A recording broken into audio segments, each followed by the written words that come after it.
Srimad Bhagavatam, Canto 1, Chapter 1, Text 15 purport, Text 16 plus purport, and Text 17 plus the purport.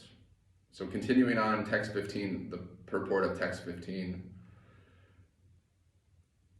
To take shelter of the lotus feet of the Lord means to take shelter of the pure devotees. The pure devotees whose only business is serving are honored by the names Prabhupada and Vishnupad, which indicate such devotees to be representatives of the lotus feet of the Lord.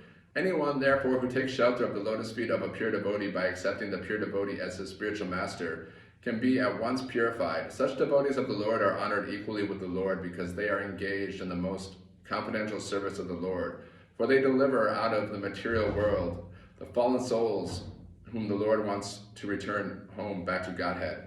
Such pure devotees are better known as vice lords according to revealed scriptures. The sincere disciple of the pure devotee considers the spiritual master equal to the Lord, but always considers himself to be a humble servant of the Lord. This is the pure devotional path. Text 16. Who is there desiring deliverance from the vices of the age of quarrel, who is not willing to hear the virtuous glories of the Lord?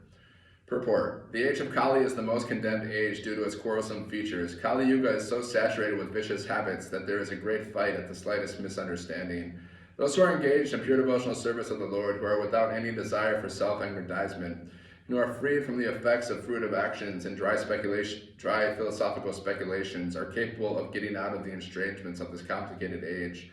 The leaders of the people are very much anxious to live in peace and friendship, but they have no information of the simple method of hearing the glories of the Lord. On the contrary, such leaders are opposed to the propaganda of the glories of the Lord. In other words, the foolish leaders want to completely deny the existence of the Lord. In the name of secular state, such leaders are enacting various plans every year, but by the insurmountable intricacies of the material nature of the Lord, all these plans for progress are being constantly frustrated. They have no eyes to see that their attempts at peace and friendship are failing, but here is the hint to get over the hurdle. If we want actual peace, we must open the road to understanding of the Supreme Lord Krishna and glorify him for his virtuous activities as they are depicted in the pages of Srimad Bhagavatam. Text 17.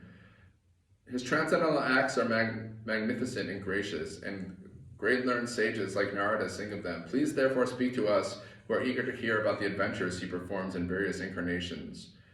The personality of Godhead is never inactive, as some less intelligent persons suggest. His works are magnificent and magnanimous. His creations, both material and spiritual, are wonderful and contain all variegatedness.